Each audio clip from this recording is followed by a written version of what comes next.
Hello மக்களே, welcome back to little Swan.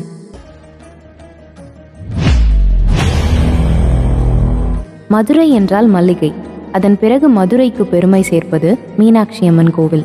மதுரையை ஆண்ட பாண்டிய மன்னனின் மகளான இளவரசி மீனாட்சி அம்மனாக மாறிய வரலாறு பற்றி உங்களுக்கு தெரியுமா? இந்த பதிவில் நாம் காண இருப்பது புகழ்பெற்ற தெய்வமான மீனாட்சியின் வரலாறு.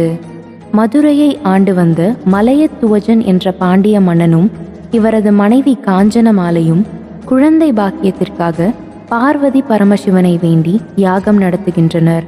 பல்வேறு யாகங்களை செய்தனர். பிறகு பிரம்மனின் உபதேசத்தின்படி புத்திர காமேட்டி யாகம் மேற்கொண்டனர். மனமிறங்கிய பார்வதி தானே 3 வயது பெண் குழந்தையாக நெருப்பிலிருந்து வந்து காஞ்சனமாலையின் மடியில் வந்து விழுகிறாள். குழந்தையை பார்த்து மகிழ்ந்து போன அரசனும் அரசியும் குழந்தையின் உருவிலே இருக்கும் மாற்றம் கண்டு மனம் வருந்தினர். அந்த குழந்தை 3 தனங்களுடன் இருப்பதை பார்த்து அதிர்ச்சி அடைகின்றனர். அப்போது வானில் தோன்றிய சிவபெருமானின் அசுரரி, மன்னா, மனம் வருந்தாதே, இக்குழந்தைக்கு தடாதகை என்று பெயரிட்டு கல்வி மற்றும் எல்லா கலைகளிலும் சிறப்பு பெறுமாறு செய்து இவளை ஒரு ஆண் பிள்ளை போல வளர்த்து பட்டத்து ராணியாக முடிசூட்டுங்கள். மணப்பருவம் வந்தவுடன் அவளது 3வது தனம் மறைந்துவிடும் என்கிறார். தடாதகை நாளொரு மேனியும் பொழுதொரு வண்ணமுமாக வளர்ந்து கல்வி, வீரம் என எல்லாவற்றிலும் சிறப்பு பெற்றவளாக திகழ்கிறாள். மீனாட்சி ஆணுக்கு நிகரான அனைத்து வகை போர்க்கலைகளையும் கற்றுத் தேர்ந்தவர். மதுரையின் அரசியாக மங்கையர்க்கரசி மீனாட்சிக்கு பட்டாபிஷேகம் நடக்கிறது. 3 தனங்களுடன் பிறந்த மீனாட்சி எந்த மன்னனை பார்க்கும்போது ஒரு தனம் மறைகிறதோ அவரையே திருமணம் செய்து கொள்வார் என்று மலையத்துவஜ மன்னன் கூறுகிறான். பட்டாபிஷேகத்திற்கு பிறகு மதுரையிலிருந்து படையுடன் கிளம்பி ஒவ்வொரு திக்கிற்கும் சென்று போர் தொடுக்கிறாள் மீனாட்சி. செங்கோல் வழுவாமல் சிறந்த முறையில் ஆட்சி செலுத்தினாள். பாண்டிய நாடு பெருவளம் பெற்று பொன்னாடாக பொலிவு பெற்றது.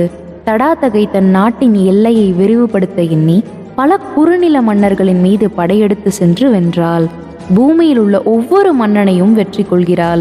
அவ்வாறு கிழக்கு திசையில் அவள் சென்றபோது அமராவதி நாட்டின் மன்னனான இந்திரன் மீனாட்சியுடன் போர் செய்கிறான். ஆனால் மீனாட்சியின் வீர பராக்கிரமத்திற்கு ஈடு கொடுக்காமல் பணிகிறான். இப்படி ஒவ்வொரு திசையிலும் போர் தொடுத்து அனைவரையும் தன் காலில் விழ செய்கிறாள் மீனாட்சி. இதே போல கைலாயத்தின் மீது படையெடுத்து செல்கிறாள் மீனாட்சி. அங்கு குடியிருக்கும் சிவபெருமான் மீனாட்சியை யார் என்று அறிந்தவர். ஆதலால் உற்சாகத்துடன் அன்னையை எதிர்கொள்ள செல்கிறார். படையுடன் வீரம் கொப்பளிக்கு நின்று கொண்டிருக்கிறாள் மீனாட்சி. எதிர்ப்புறத்தில் சிவபெருமான் வந்து கொண்டிருக்கிறார். சிவபெருமான் நெருங்கி வரவர அன்னையின் உள்ளத்தில் வெற்றி வேட்கை குறைந்து வெட்கம் முடிசூடுகிறது. சிவபெருமான் அருகில் வரவர தனது கையில் இருந்த வாளை கீழே போட்டுவிட்டு தலை குனிகிறார். அப்போது மீனாட்சியின் 3வது தனம் மறைகிறது. தனது மணாளனை கண்ட பூரிப்பில் ஆழ்ந்து நிற்கிறாள் அன்னை.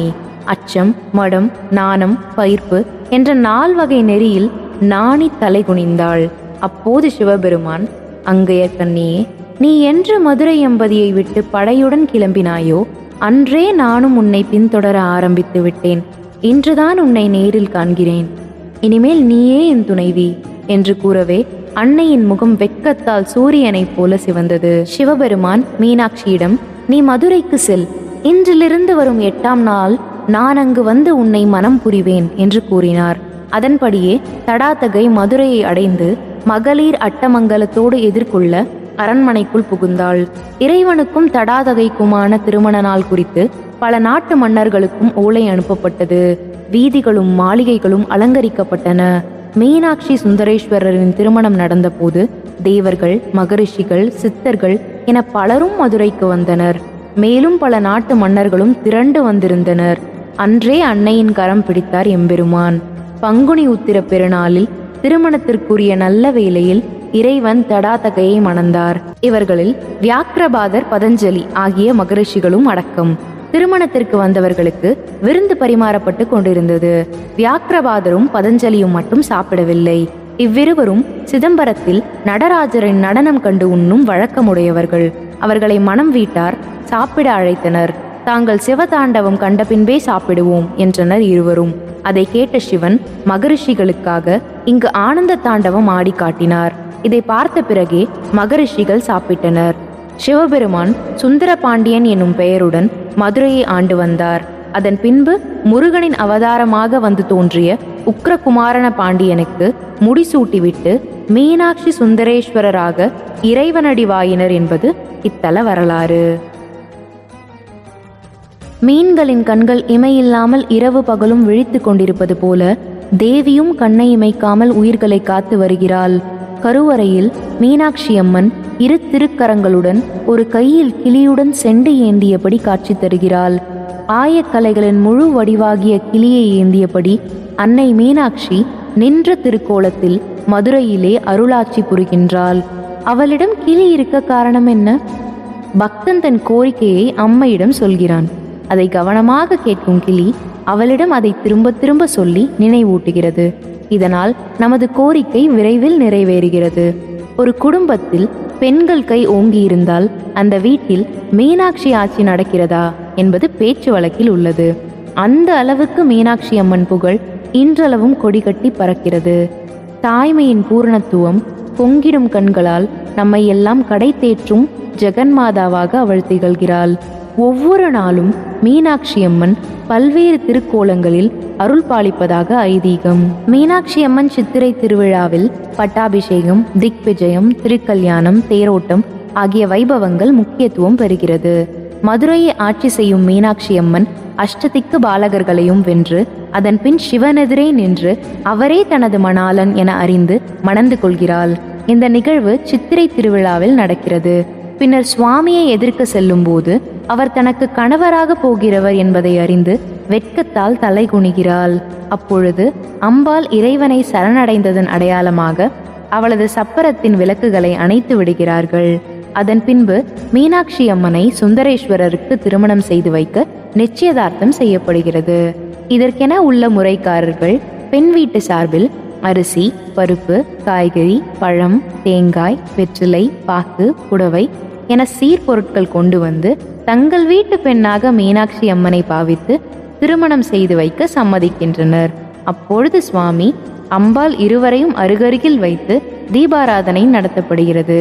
மறுநாள் திருக்கல்யாணம் நடக்கிறது. பல நூற்றாண்டுகளுக்கு முன்பு மீனாட்சி அம்மன் கோயிலில் சொக்கநாதர் கருவறை 48 ஆண்டுகளாக மூடப்பட்டு கிடந்தது. 1330ஆம் ஆண்டு அந்நியர் படையெடுப்பின் போது மீனாட்சி அம்மன் திருவுருவத்தையும் சுந்தரேஸ்வரரையும் உடைத்து நொறுக்க முயற்சி நடந்தது.